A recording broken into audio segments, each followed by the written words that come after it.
ساتویں چیز فاسق و فاجر شخص، فاسق و فاجر شخص سے یہاں تک ملتا ہے رسول کی احادیث میں کہ اگر کسی شخص نے اپنی بیٹی کی شادی کسی فاسق و فاجر سے کی، فاسق و فاجر تو آپ کو پتا ہے نا، مثلا داڑھی مونڈا شخص بھی اس کے اندر آتا ہے، گانے سننے والا، کھلم کھلا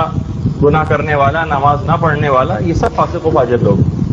اگر کسی نے اپنی بیٹی کی شادی کسی فاسق و فاجر شخص سے کی تو گویا اس نے اپنی بیٹی سے قطع رحمی کی،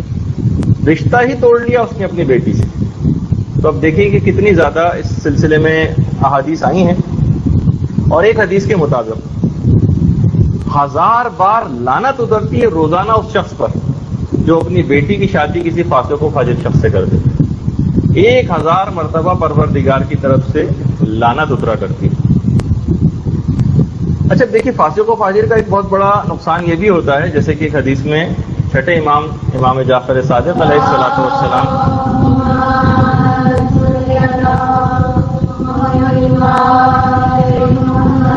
فرماتے ہیں کہ دیکھو، کمزور ایمان کے اعتبار سے کمزور لڑکیوں سے اگر ضرورت پیش آ جائے تو شادی کر دو، کیونکہ لڑکیاں اپنے خاوند کا دین قبول کر لیتی ہیں، لیکن خبردار کسی فاسق و فاجر سے بیٹی کی شادی نہ کرنا، کیونکہ وہ بھی اس طریقے سے اپنے فاسق و فاجر شوہر کے خیالات سے متاثر ہو جائے گی اور خود بھی ایسی زندگی گزارنے لگے گی، یعنی مفہوم حدیث کا امام کا یہ۔ تو آپ نے دیکھا کہ بہرحال دیکھیے، اصل مقصد بھی اس کے اندر یہی ہے کہ دیکھیے، شادی کا بہت سارے مقاصد ہیں، اس کے اندر سے ایک یہ بھی ہے کہ بہرحال جنت کا حصول اپنے لیے انسان آسان بنائے۔ اچھا اب دیکھیے، بہت سے بد اخلاق اور ان کے ساتھ بھی جنت کا حصول بعض اوقات مزاحن ممکن ہو جاتا ہے، جیسے کہ وہ لطیفہ بھی مشہور ہے۔ ایک صاحب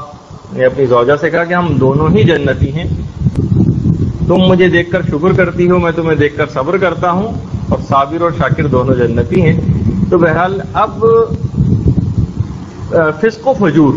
یہ ایک بہت بڑی خرابی ہے اور ان سے شدید مکروہ۔ اور پھر ظاہر ہے اس کے بعد جو لڑائی جھگڑے ہوتے ہیں تو فاسق و فاجر شخص جس کو خدا ہی کے احکامات کا کوئی پاس نہیں، وہ پھر آپ کے حقوق کا کیا خیال کرے گا۔ اور رسول نے یہ احادیث کے اندر ہی ساری چیزوں کے تذکرے کے بعد جناب رسالت مآب صلی اللہ علیہ وآلہ وسلم ارشاد فرماتے ہیں کہ اگر اس کے بعد بھی تم نے اپنی بیٹی کی شادی ان افراد سے کی